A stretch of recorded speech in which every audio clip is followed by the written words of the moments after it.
बिस्मिल्लाहिर्रहमानिर्रहीम। अस्सलामु अलैकुम। सैयद या हुसैनी एक बार फिर आप तमाम देखने वालों की खिदमत में हाजिर है और दुआओं की ज़रूरत है उन तमाम लोगों के लिए जो कि इस वक्त बीमार हैं, कोविड-19 से मुतासर हैं। और आपसे भी मैं यही कहूँगा कि सोशल डिस्टेंसिंग का ख्याल रखें, बिला ज़रूरत घर से बाहर ना निकलें। घर से बाहर निकलें तो जब घर वापस आएँ तो 20 सेकंड तक अपने हाथों को साबुन से धोएं और मास्क का ख़ास तौर पर इस्तेमाल करें। बहुत ज़रूरत है इन बातों की अगर हमें सेहतमंद रहना है, क्योंकि कोविड-19 के जिस तरह केसेस सामने आ रहे हैं, जो ख़बरें आ रही हैं, वो बहुत ही अफसोसनाक हैं। अगर दौरा न्यूजीलैंड की हम बात करें तो वहाँ से भी कुछ इतनी अच्छी ख़बरें नहीं आईं। वही हुआ जिसका डर था, वही हुआ जिसकी उम्मीद की जा रही थी परफॉर्मेंस के एतबार से। लेकिन एक चीज़ जो डेफिनेटली मैं यहाँ पर आपसे भी पूछना चाहूँगा और आपका पॉइंट ऑफ व्यू भी लेना चाहूँगा कि हम बात कर रहे थे कि जी बाबर आजम अनफिट हो गए हैं तो हमारी बैटिंग जो है वो बिल्कुल गैर महफूज हाथों में है। हमारी बैटिंग को कौन लेकर चलेगा। पहले मैच में हफीज़ अकाउंट ओपन किए बगैर आउट हुए, 42 रन्स किए शादाब खान ने, पाकिस्तान ने 153 किए। फिर उसके बाद सेडन पार्क हैमिल्टन में एक बार फिर हमारा टॉप ऑर्डर मुश्किलात से दो चार हुआ। हफीज़ ने 57 गेंदों पर 99 रन्स की जानदार शानदार बर वक्त इनिंग खेली। हमने 163 रन्स किए।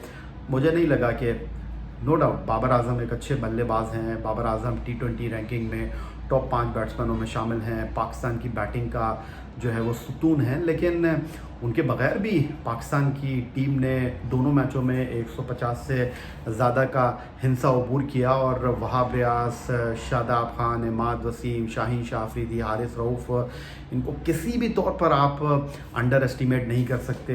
जिस टीम में भी ये होंगे, हमारी टीम में तो हैं और अपनी फ्रेंचाइज से भी खेलते हैं, तो बड़ा अच्छा ये इफ़ेक्ट डालते हैं। और इतने रन्स थे कि जिनको डिफेंड किया जा सकता था लेकिन नहीं कर सके। और अब भी हम रो रहे हैं कि जी बाबर आजम नहीं है तो हमारी टीम की बैटिंग का क्या हुआ। नो डाउट बाबर आजम इस टीम की बैटिंग को इस्तेहकाम देते हैं, लेकिन बाबर आजम की अदम मौजूदगी के बावजूद हमने दोनों मैचों में इतने रन बनाए थे कि हमें जीतना चाहिए, लेकिन हमारी बॉलिंग उस तरह डिलीवर नहीं कर सकी या शादाब खान बॉलिंग को उस तरह जो है इस्तेमाल नहीं कर सके जिस तरह उनको करना चाहिए था। बहरहाल शादाब खान को क्या कहें, पहली मरतबा कप्तानी कर रहे थे और अचानक उनको ये जिम्मेदारी निभाने के लिए कही गई। ऑकलैंड के बाद हमारी टीम हैमिल्टन में भी नहीं जीत सकी, सीरीज़ में 2-0 के खसारे में है। हमारी टीम तीसरे मैच से पहले ये सीरीज़ हार गई है। नेपियर में अब दोनों टीमों के दरमियान टकरा है और ये भी डे एंड नाइट इनकाउंटर है। और न्यूजीलैंड की टीम इस मैच में चाहे हार जाए, वो ये 3 T20 मैचों की सीरीज़ अपने नाम कर चुके हैं। इससे पहले उन्होंने वेस्ट इंडीज़ के खिलाफ हुआ 3 T20 मैचों की सीरीज़ 2-0 से अपने नाम की थी, क्योंकि तीसरा मैच बारिश की वजह से मुकम्मल नहीं हुआ था। पहले 2 मैचों में हम अनचेंज स्कॉट के साथ खेले। न्यूजीलैंड पहले मैच में मिचेल सेंटनर की क़यादत में खेल रहा था, दूसरे मैच में वो केन विलियमसन की क़यादत में खेले। उन्होंने अपनी पहले मैच की टीम में 4 तब्दीलियाँ की। अलबत्ता शादाब खान की क़यादत में खेलने वाली टीम पाकिस्तान ने जिस टीम को पहले मैच में खिलाया था उसी टीम को उन्होंने दूसरे मैच में भी बरकरार रखा, लेकिन अब ऐसा होगा नहीं नेपियर में। और जो खबरें हम तक आ रही हैं, एक बात तो तय है कि इफ्तिखार की टीम में वापसी हो रही है। जिम्बाब्वे के खिलाफ वो तीनों मैचों में नहीं खेले थे T20 की होम सीरीज़ में। वनडे सीरीज़ में उन्होंने 5 विकेट की कारकर्दगी का मुजाहरा किया था। न्यूजीलैंड पहुंचकर उन्होंने साइड मैच में 100 किया। उनको टेस्ट स्क्वाड में भी रखा गया है और इत्तलात ये हैं कि उनको खुशदिल शाह की जगह टीम में शामिल किया जा रहा है। फिर अब्दुल्ला शफीक जो कि पहले 2 मैचों में नाकाम हुए हैं, पहला गैर मुल्की दौरा टीम पाकिस्तान के साथ कर रहे थे, उनकी जगह इत्तलात है कि हुसैन तलब को, जो कि इस्लामाबाद यूनाइटेड से खेले हैं, वनडे और T20 में पाकिस्तान को रिप्रेजेंट कर चुके हैं, उनको टीम में उतारा जा रहा है। उसके साथ वहाब रियाज, जिन्होंने पहले मैच में 3.5 ओवर में 45 रन दिए थे, सेकंड मैच में 1 ओवर में 19 रन दिए, उनकी जगह दाएं हाथ से तेज़ गेंद करने वाले, T20 क्रिकेट में हैट्रिक करने वाले फास्ट बॉलर मोहम्मद हसनैन की टीम में शमूलियत का कवी इम्कान है। मोहम्मद रिजवान जो कि पहले टेस्ट मैच में माउंट मंगानोई में 26 दिसंबर से टीम पाकिस्तान की क़यादत के फ़राइज़ अंजाम देंगे 2 टेस्ट मैचों की सीरीज़ के, उनके बारे में कल मैच से पहले ये फैसला होगा कि वो खेलेंगे या फिर सरफराज अहमद विकेटों के पीछे हमें खेलते हुए दिखाई देंगे। अगर मुझसे आप पूछेंगे तो मुझे ऐसा लग रहा है कि सरफराज अहमद यहाँ पर एज ए विकेट कीपर हमें खेलते हुए दिखाई देंगे। रिजवान को आराम कराया जाएगा। सबसे बड़ा सवाल यह है कि फिर इनिंग का आगाज़ करने के लिए कौन आएगा। मोस्ट प्रोबेबली کیا کہہ سکتے ہیں, ہو سکتا ہے شاید حفیظ اننگ کا آغاز کرنے کے لیے حیدر علی کے ساتھ آئیں, اور اس کے ساتھ عثمان قادر بھی کھیل سکتے ہیں عماد وسیم کی جگہ. لیکن 3 تبدیلیاں ڈیفینیٹلی اس ٹیم میں ہمیں اس بات کی امید ہے کہ ہوں گی. اب دیکھتے ہیں کہ سرفراز کو موقع ملتا ہے یا نہیں ملتا, عثمان قادر کو موقع ملتا ہے یا نہیں ملتا. عثمان کھیلے تو عماد وسیم کی جگہ وہ کھیلتے ہوئے ہمیں دکھائی دیں گے. فی الحال لوگ بھی یہ دیکھنا چاہتے ہیں کہ عثمان قادر کو موقع ملتا ہے یا نہیں ملتا, کیونکہ ان کے بارے میں کہا جاتا ہے کہ جی وہ دوست ہونے کی وجہ سے بابر اعظم کے ٹیم کے ساتھ ٹریول کر رہے ہیں, لیکن ایسی بات نہیں ہے. عثمان قادر پاکستان کے لیجنڈری لیگ اسپنر عبد القادر صاحب کے فرزند ہیں, اور انہوں نے اپنے پہلے انتخاب کو درست ثابت کیا, سیریز کے بہترین کھلاڑی بنے, شاندار کارکردگی کا انہوں نے مظاہرہ کیا زمبابوے کے خلاف. ڈیزرو کرتے ہیں کہ ان کو اور مواقع بھی ملیں. حسین طلعت دیکھیں ڈومیسٹک کرکٹ میں انہوں نے عمدہ کارکردگی کا مظاہرہ کیا, اور واپس آئے ہیں, وہ کس طرح کی کارکردگی کا مظاہرہ کرتے ہیں.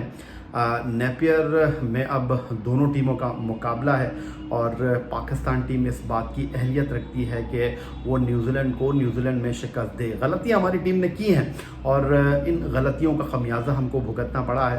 تو دیکھنا یہ ہے کہ ہماری ٹیم کس طرح تیسرے میچ میں جیل ہو کر نیوزی لینڈ کا مقابلہ کرتی ہے. لیکن نیوزی لینڈ کی ٹیم کے حوصلے خاصے بلند ہیں, اور وہ اس سیریز کو 3-0 سے فنش کرنے کی خواہش رکھتے ہیں. ٹم سائفرڈ جو کہ وکٹ کیپر ہیں نیوزی لینڈ کے, انہوں نے دونوں میچوں میں بڑی شاندار بلے بازی کا مظاہرہ کیا. مارٹن گپٹل دونوں میچوں میں بڑی اننگز نہیں کھیل سکے. تو اب دیکھنا یہ ہے کہ پہلے میچ میں 4 کھلاڑیوں کو جیکب ڈفی نے آؤٹ کیا, پھر سیکنڈ میچ میں ٹم ساؤتھی نے 4 وکٹیں حاصل کی نیوزی لینڈ کے لیے. تو نیوزی لینڈ کی بولنگ پاکستان کے لیے مشکل صورتحال کا سبب بنی ہے, اور پہلے 2 میچوں کی طرح کیا شاداب خان تیسرے میچ میں اگر ٹاس جیتے ہیں تو کیا وہ پہلے بلے بازی کرنے کے لیے جائیں گے یا اس بار وہ چیس کرنے کے لیے جائیں گے, یہ بھی ایک بڑا سوال ہوگا. حیدر علی کے بارے میں اطلاعات یہ ہیں کہ ان کو شاید ٹیم میں برقرار رکھا جائے گا, ایک اور موقع ان کو فراہم کیا جائے گا. تو دیکھنا یہ ہے کہ اس تیسرے میچ کو ٹیم پاکستان کس حد تک یادگار بناتی ہے, کس طرح اس میچ میں جو ہے وہ میزبان ٹیم کا مقابلہ کرتی ہے. تو آپ لوگوں سے دعاؤں کی ضرورت ہے.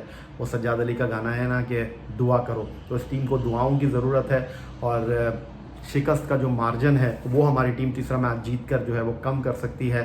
ادروائز نیوزی لینڈ کی ٹیم جو ہے اس کا اپر ہینڈ تو ہے ہی, کیونکہ کین ولیمسن کے آنے کے بعد, ساؤتھی کے آنے کے بعد, بولڈ کے آنے کے بعد یہ ٹیم بہت ہی اچھی اور مضبوط دکھائی دے رہی ہے. تو نیپیئر پاکستان اور نیوزی لینڈ کے درمیان تیسرا اور آخری T20 فیصلہ جو بھی ہو, سیریز نیوزی لینڈ کی ٹیم اپنے ہاتھ میں لے چکی ہے, ٹرافی کو اپنا بنا چکی ہے. آپ تمام لوگوں کا ونس اگین بہت شکریہ چینل کو سبسکرائب کرنے کے لیے. Thank you very much. آپ کی محبت, آپ کے خلوص, آپ کی چاہت کا اسی طرح میں منتظر رہوں گا. اگلی ویڈیو تک کے لیے سید ضیاء حسینی کو اجازت دیجیے. اپنا بہت خیال رکھنا ہے. اللہ حافظ.